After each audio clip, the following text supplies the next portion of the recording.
The RE4 Remake just got a ton of new shocking details revealed in Game Informer's latest magazine issue, including multiple new enemies, new side quests, and much more. In this video, I will be covering all of the key points from this said article. Be sure to like the video if you are hyped for the RE4 Remake, and with that being said, let's get right into it.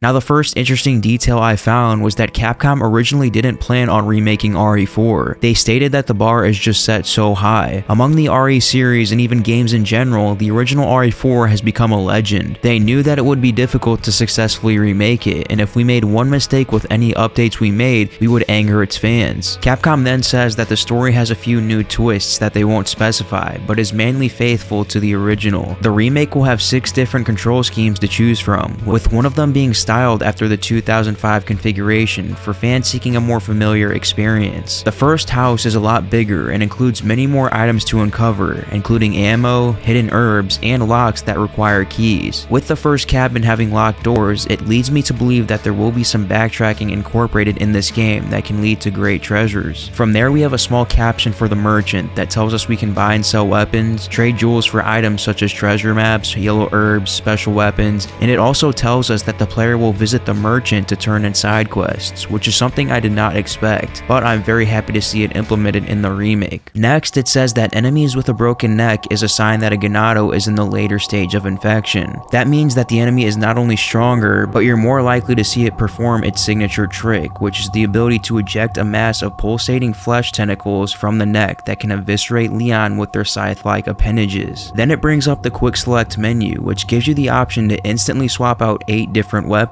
The game will feature little to no QuickTime events. One of Capcom's main goals from the start was to do away with these sequences while reworking some of them into more engaging forms that better fit modern gaming. Next, it brings up the parry mechanic we have seen before, where you can counterattack an incoming melee attack. Parrying does come with a cost, as the knife does have limited durability and can break, meaning parrying is a strategic choice. The player will be able to carry multiple knives, and their sturdiness and lethality can be improved by visiting the merchant. Then they go on to say that it is possible to beat RE4 Remake using only knives, which is very interesting. Then the magazine brings up the dog in the beginning. It says Leon has the choice to rescue it in the original version. He's not so lucky this time, though Capcom does tease that maybe its fate isn't what it appears. This is just a theory, but I kinda wonder if the dog we find in the beginning is actually infected and we will have to fight it later in the game. Next, it states that some injured Ganados will fall to the ground and begin convulsing. If you see this, you need to perform a ground execution immediately. If you take too long, they will then rise again stronger with their necks snapped and possibly sporting a fleshy tentacle hat. Then it says the remake will keep all of the gruesome and brutal deaths from the original, while including some new ones as well. It states that Ganados can grab Leon's head and brutally shove their thumbs through Leon's eyes as he screams in agony and his sockets run red. Leon has several new ways of meeting his demise, and they are startling motivations to stay alive whenever possible. From there, the game talks about Chapter 5, which will begin shortly after Leon has retrieved Ashley. In the remake, the two will hide on the upper level of the village church, where some Ganados arrive to conduct a twisted ritual. From there, Leon will jump out of the window and catch Ashley, and proceed into the dark night where many Ganados await. From there, we move on to details about Ashley. Ashley's voice actress brings her to life in a more believable fashion. In the cutscenes I witnessed, and in her moment-to-moment dialogue, she comes off as a little more serious, a bit less bratty, and a lot more terrified. By clicking the R3 button, players can command Ashley to follow closely or hang further back. She can't stay put though. Even when keeping her distance, Ashley still moves with Leon, but with a wider gap between them. Having Ashley trail behind keeps her out of immediate danger, but it also puts her in risk of getting scooped up and carried away by a distant enemy. In the remake, there will be no safe spaces that Ashley can hide in, which will make escorting her much more difficult. Another notable difference is that Ashley does not have a health bar. Instead, if she absorbs too much damage, she will then enter a down state where the players must revive her by holding a button. If she is struck while injured, the game over screen will appear. Capcom said they wanted Ashley to feel more helpful, so in the remake there will be more environmental situations that require 2 heads instead of 1. This can be as simple as lifting Ashley to a platform to kick down a ladder, or sending her through a small crawl space to unlock a door from the inside. You will encounter several of these tag team focused barriers before meeting her, providing providing incentive to revisit previous areas. Next, it confirms that the flash grenades will still be able to insta-kill an exposed Plaga enemy. Then it talks about the new bolt thrower weapon. This crossbow fires piercing arrows that can be retrieved and used again. It also makes less noise than a regular firearm, making it an ideal weapon for picking off enemies in stealth. You can also equip explosive mines to this crossbow, granting each shot an explosive punch. These mines can also detonate in the proximity of enemies, letting you strategically fire mines in the paths of patrolling ganados. Capcom then confirmed that there will be other new special weapons like this in the remake. Then they talk a little bit about the new bull enemy we saw in the screenshots. It states that this enemy is able to run towards the player with a battering ram-like charge. The player then shoots at the enemy with his shotgun several times and it barely staggers him. Eventually the enemy reaches a breaking point and drops to a knee, creating a window to perform a forward kick to push him back. It then says time dodges allow me to outmaneuver this enemy, which could mean that we might be seeing the RE3 Remake dodge mechanic return. Capcom then teases that this bullman isn't the only new enemy we will see in the remake. As for boss battles, Capcom stated it has captured the essence of what most of them were in the original, while overhauling a few others. Next, they talk about the new side quest addition in the remake. The side quests take the form of blue flyers posted around the environment. Some of these blue flyers offer tasks such as solving a puzzle, delivering the carcasses of 3 snakes, and tracking and killing a Plaga-infected wild dog. The blue medallion quest from the original also falls under this umbrella. After completing side quests, you must return to the merchant for a reward. While you can sometimes return to the main areas later to complete unfinished tasks, you will know a point of no return is coming when the merchant drops some suggestions to wrap up any errands. As for puzzles in the remake, Capcom states it hasn't duplicated any of them exactly,